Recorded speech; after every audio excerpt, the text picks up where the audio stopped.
కనుక మనం ముందుకు వెళ్దామండి. మన మధ్యలో ఉన్న సహోదరుడు వినోద్ గారికి నేను సమయాన్ని అప్పగిస్తున్నాను. దేవుని నామానికి మహిమ కలుగును గాక. హల్లెలూయా. అందరికీ వందనాలండి. దేవాదేవానికి మహిమ. మరి యొక్క దినమున శుభ శుక్రవారం పర్వదినమున దేవాదేవుడు మనందరినీ ఈ విధంగా మరి ఆయన పాద సన్నిధానంలో కూడి ఆయన పలికిన 7 మాటలు, శిలువలో పలికిన 7 మాటల్లో మరి ధ్యానించే గొప్ప భాగ్యం మనందరికీ ఇచ్చినందుకై మరి ఇంతవరకు సహోదరుల ద్వారా దేవాదేవుడు మాట్లాడినాక మొదటి 4 మాటలను బట్టి మహిమ ఘనత ప్రభావములు యేసయ్యకే చెల్లిస్తున్నాను. అదేవిధంగా మరి యొక్క 5వ మాట చెప్పే గొప్ప భాగ్యమును, ఎటువంటి అర్హత యోగ్యత లేని నాకు అనుగ్రహించిన దేవాదేవునికే మహిమ ఘనత ప్రభావం కలుగును గాక. ఆమేన్. హల్లెలూయా. హల్లెలూయా. మరి యొక్క సమయంలో 5వ మాట మనం చూసినట్టయితే యోహాను సువార్తలో ఉంటుందండి. 19వ అధ్యాయం 28వ వచనంలో ఉంటుంది. అటు తర్వాత సమస్తమును అప్పటికి సమాప్తమైనదని యేసు ఎరిగి లేఖనము నెరవేరినట్లు నేను దప్పిగొనుచున్నానెను. హల్లెలూయా. దేవాది దేవుడు మరి ఇప్పటివరకు మరి శిల్వలో ఆయన యొక్క ప్రయాణం సాగిస్తున్నాడు. మరి ఆ దేవాదేవుడిని మరి శిల్వలో మరి మేకలతో కొట్టి ఎంతగానో హింసించి ఆయనను ఆ యొక్క గొల్గొతా అనే ఒక కొండ మీదకి తీసుకొచ్చే ఆ యొక్క సమయంలో ఎంతగానో ఆయన హింసింపబడ్డాడు. ఎంతగానో ఆ మండు టెండలో ఆయన ఎంతగానో మరి ఆ శ్రమ నుండి ఉన్నాడు. అదే విధంగా యొక్క గాయములతో మరి ఎంతగానో ఉన్నప్పుడు నార్మల్గా అయితే ఒక మనిషిగా మనము ఆలోచించినట్టయితే మనుషులకి ప్రతి ఒక్కరికి దాహం ఇస్తుంది, రైట్ అండి. అదే విధంగా ఇక్కడ చూసినట్టయితే దాహం వేసినప్పుడు దప్పికొనుచున్నాము అని చెప్తారు. కానీ మరి దేవుడు నిజంగానే మరి దేవుడైతే దేవుడికి దాహం ఇస్తుందా అనే క్వశ్చన్ మనందరికి వస్తుంది. అంటే ఆయన దేవుడిగా ఉంటే, ఒకవేళ ఆయనకి నిజంగా దేవుడై ఉంటే, ఆయన అంటే నిజంగా దేవుడు అదే పూర్తి దేవుడిగా అంటే అక్కడ పూర్తి మనిషిగా ఉన్నాడు కనుక ఆ సమయంలో ఆయన పడ్డ శ్రమలకి ఆ విషయంగా ఒక రకంగా మనం ఆలోచిస్తే ఆయనకు దాహం వేసిద్ది.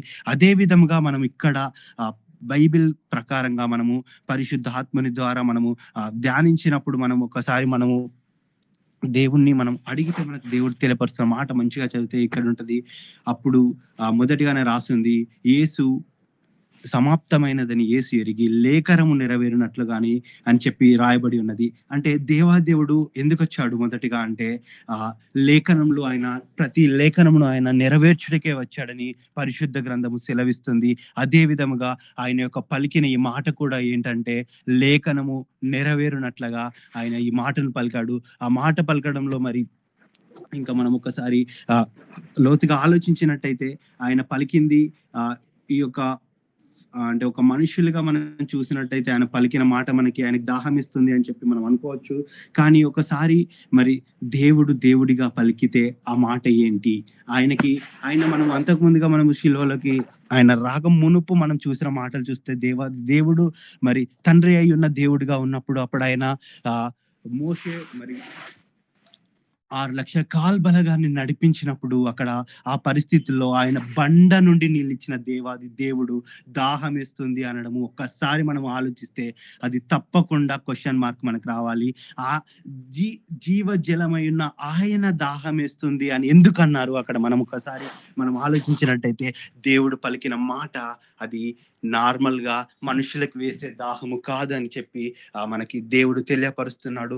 అదే విధంగా ఆయన దాహం ఒకసారి మనం గమనించినట్టయితే ఆయన ఎంతో ఆగర్ను మనం చూసుకున్నట్టయితే ఎడారిలో నీళ్లను ఆయన పుట్టించి ఉన్నాడు. ఆగర్ విషయంలో మనము ఒక్కసారి గమనించినట్టయితే ఆయన ఎడారిలో నీళ్ళు ఇచ్చిన్నాడు. మరి ఎడారిలో నీళ్ళు ఇచ్చిన దేవాదేవుడికి నిజంగా మరి ఆ విషయంలో దాహం ఇస్తుంది. ఎందుకు దాహం ఇస్తుంది అంటే అక్కడ చూస్తే మనము ఫిజికల్ గా చూసుకుంటే దాహం వేయొచ్చు. కానీ మనం రెండో క్వశ్చన్ గా చాలా మంది అడుగుతారు, నిజంగా దేవుడికి అక్కడ దాహం వేసిందా, లేకపోతే ఆ దేవుడైతే ఎందుకు దాహం వేసిద్ది, మేకులు ఎందుకు కొట్టించుకుంటాడు అని చెప్పి అడిగితే ఆ మేకులు కొట్టబడింది నీకు నాకు, మేకుల్ని ఆయన కొట్టించుకున్నాడు. ఎందుకంటే నీవు నేను అక్కడ మేకులు కొట్టించుకోకూడదనే ఆయన మనం అంతటి శ్రమలు అనుభవించకూడదనే దేవుడు మన నిమిత్తం ఆయన శ్రమలు అనుభవించి ఉన్నాడు.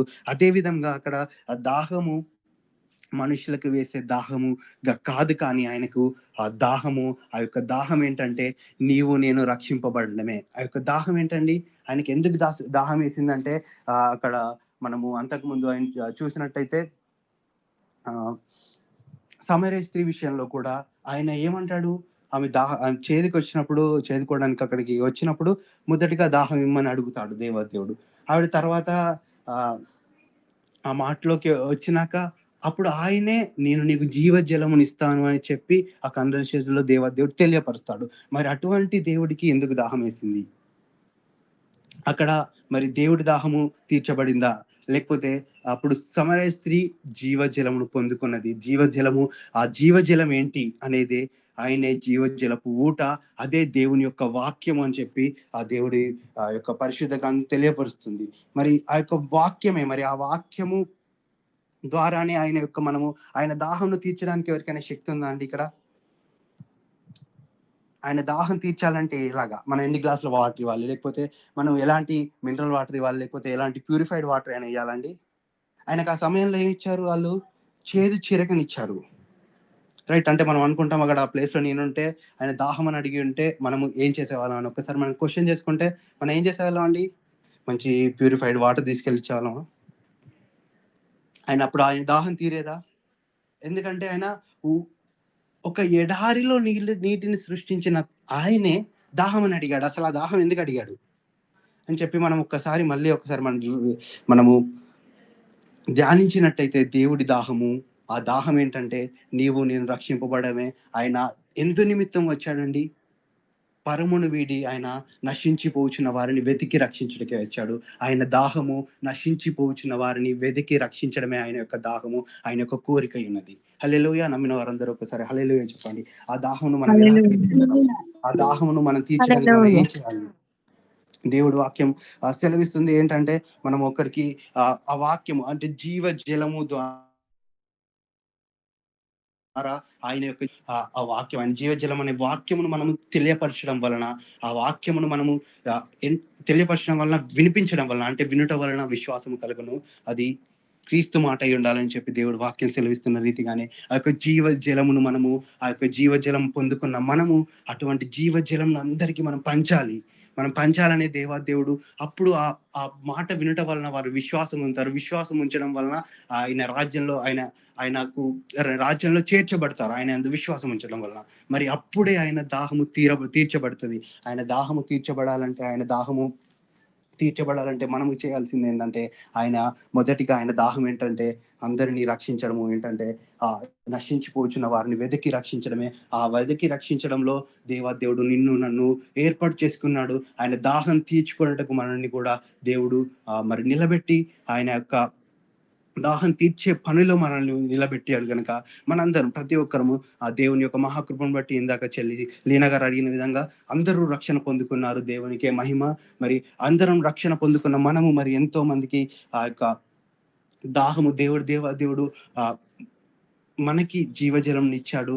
ఆయన దాహాన్ని మన ద్వారా ఆయన దాహం తీర్చబడుతుందంటే ప్రతి ఒక్కరం మనము అటువంటి జీవజలంను పంచి ఇంకను ఆయనకు మరి ఆయన యొక్క దాహంను మనం తీర్చువారిగా ఉండాలని చెప్పి ఆ యొక్క సమయంలో నేను దేవుడు తెలియపరిచిన మాటలు మీకు అందరికీ తెలియపరుస్తున్నాను. అదే విధంగా మనందరము ప్రతి ఒక్కరము మరి ఆయన యొక్క రాజ్య సువార్తను ప్రకటించడంలో వలనే ఆయన యొక్క దాహము తీర్చబడుతుంది కనుక మనందరము అదే విధంగా ఆయన యొక్క దాహం తీర్చువారంగా మనం ఉండాలని చెప్పి నేను ఈ సమయంలో మీ అందరిని వేడుకుంటున్నాను. మరి ఒకసారి వాక్యంలో చూసినట్టయితే యోహాను సువార్తలో ఉంటుంది, 4వ అధ్యాయంలో ఉంటుంది. ఒకసారి అండి 14వ వచనం. యోహాను సువార్త 4వ అధ్యాయం 14వ వచనంలో ఉంటుంది. నేనిచ్చు నీళ్లు త్రాగువాడు ఎప్పుడు దప్పికొనడు. నేను వానికిచ్చు నీళ్లు నిత్య జీవమునకై వానిలో ఊరడి నీటి బుగ్గగా ఉండరని ఆమెతో చెప్పాను. దేవుడు ఇచ్చే నీళ్లు మనకి ఏంటంటే మనకు నిత్య జీవముగా ఉండే ఒక నిత్య జీవమునకై ఊరేటి నీటి బుగ్గగా ఉండని దేవుడు సెలవిచ్చి ఉన్నాడు. అటువంటి నిత్య జీవమును ఆయన మనకిచ్చి ఆయన దాహం తీర్చుకుంటున్నాడు. అదే విధంగా మనం అనేక ఆత్మల్ని మరి రక్షణ మార్గంలోకి నడిపించడం వలన దేవుని యొక్క మరి దాహం మనం తీర్చువారంగా ఉండాలని చెప్పి ఈ సమయంలో నేను దేవుడిచ్చిన ఈ మాటలను బట్టి మహిమ ఘనత ప్రభావం ఆయనకే చెల్లించి మీ అందరినీ మరి అదే విధంగా మన దేవుడు ఆయన దాహం తీర్చువారంగా మరి నిలబెట్టి ఆశీర్వదించి వాడుకోను కాక. ఆమేన్. ఒక చిన్న మాటలో దేవుడు దీవించి ఆశీర్వదించిన కాక. థ్యాంక్ యూ అండి. దేవుడి ఆత్మ ప్రేరకం ద్వారా మన 5వ మాట చక్కగా తెలియపరిచినందుకు మీకు వందనాలు. మిమ్మల్ని కుటుంబ సభ్యులు దేవుడు ఆశీర్వదించి దీవించుగాక. ఆమేన్.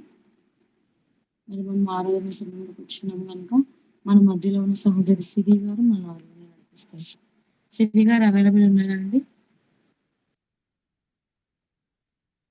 సిరి గారు.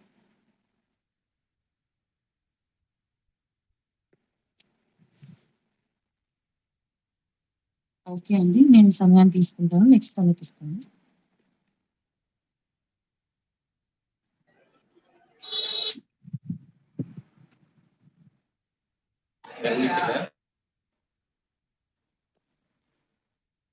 సిలువలో సాగింది యాత్ర, కరుణామయుని దయగల పాత్ర. సిలువలో సాగింది యాత్ర, కరుణామయుని దయగల పాత్ర. ఇది ఎవరి కోసము? ఈ జగతి కోసమే, ఈ జనుల కోసం, ఈ జగతి కోసమే, ఈ జనుల కోసం సిలువలో సాగింది యాత్ర, కరుణామయుని దయగల పాత్ర. పాలుకారు పైన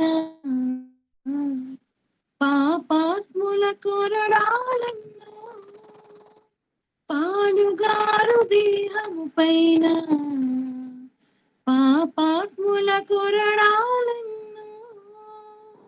నాట్యమాడినాయి నడివీధిలో నడిపాయి, నాట్యమాడినాయి నడివీధిలో నడిపాయి. నోరు తెరువలేదాయ్ ప్రేమ, బదులు పలుకలేదాయ ప్రేమ. నోరు తెరువలేదాయ ప్రేమ, బదులు పలుకలేదాయ ప్రేమ. ఇది ఎవరి కోసమో? ఈ జగతి కోసమే, ఈ జనుల కోసమే, ఈ జగతి కోసమే, ఈ జనుల కోసమే. వెనుక నుండి తన్నింది ఒకరు, తన ముందు నిలిచి నవ్వింది మరి ఒకరు. వెనుక నుండి తన్నింది ఒకరు, తన ముందు నిలిచి నవ్వింది మరి ఒకరు. గేలి చేసినారు, గేలి చేసినారు, పరిహాసమాడినారు, గేలి చేసినారు, పరిహాసమాడినారు. నోరు తెరువలేదాయ ప్రేమ, బదులు పలుకలేదాయ ప్రేమ. నోరు తెరువలేదాయ ప్రేమ, బదులు పలుకలేదాయ ప్రేమ. ఇది ఎవరి కోసమో? ఈ జగతి కోసమే, ఈ జనుల కోసమే, ఈ జగతి కోసమే, ఈ జనుల కోసమే. సిలువలో సాగింది యాత్ర, కరుణామయుని దయగల పాత్ర. సిలువలో సాగింది యాత్ర, కరుణామయుని దయగల పాత్ర. హల్లెలూయా.